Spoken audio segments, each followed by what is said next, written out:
C'est parti pour la tournée des chantiers avec Véronique Iken, dirigeante de l'entreprise Tyrio installée à Assigné. Pour cela, depuis 7 ans, elle et son équipe roulent en voiture électrique. On a 3 voitures électriques. On en a une qui est dédiée essentiellement au chantier, qui est un Kangoo. On a une autre voiture qui est une Zoé que les maîtreurs utilisent pour se rendre sur les sites pour faire les relevés de maîtrais. Et puis une autre voiture qui est celle-ci que j'utilise aujourd'hui, qui est dédiée à la conduite d'opération pour les chantiers qui sont proches de notre siège social, puisque en termes d'autonomie, on est encore un petit peu restreint. Sur ce chantier, 2 hommes et 2 femmes travaillent à la réhabilitation de cette ancienne maison rennaise.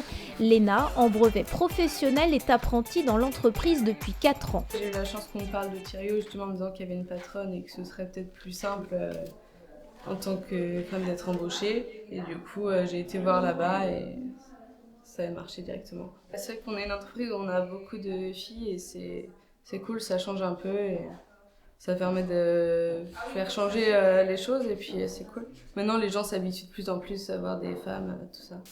En tout, 7 femmes font partie de l'équipe d'ouvriers de l'entreprise. La société Tyrio travaille aussi sur des chantiers de plus grande envergure avec des entreprises du BTP. Très engagées dans la formation des jeunes, les équipes encadrent de nombreux apprentis comme Rouad. Arrivé d'Afghanistan à l'âge de 12 ans avec sa famille, il a 16 ans aujourd'hui et travaille depuis 2 mois dans l'entreprise. Je suis grave content de trouver une entreprise, un travail. En ce moment, c'est un peu dur pour trouver un apprentissage ou un travail. Là, je suis très content du coup. Favoriser la mixité et la diversité dans le monde du bâtiment, former les jeunes, transmettre son savoir-faire, tout cela est une évidence pour Véronique Iken, qui a succédé à son père à la tête de cette entreprise familiale depuis une vingtaine d'années. On a vocation à accueillir dans les PME.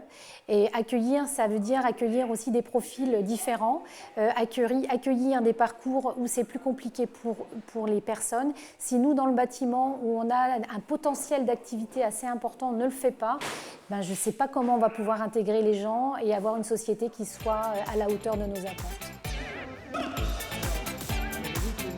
Investie socialement avec ses salariés, la démarche RSE de l'entreprise se décline aussi dans les produits utilisés. Elle travaille ainsi avec les peintures Algo, conditionnées chez Utopie par des travailleurs handicapés à Cesson-Sévigné et fabriquées à base d'algues bretonnes, sans produits issus de la pétrochimie. Ça ne veut pas dire qu'il n'y a pas toutes les couleurs qu'on veut, c'est pas que vert. Donc c'est vraiment un produit qui est super à appliquer au niveau environnemental et notamment pour les salariés, pour mes applicateurs en peinture. C'est super parce qu'ils respirent quelque chose de sain. Et comme eux, ils ont le nez dedans toute la journée, au final, c'est très bon pour eux.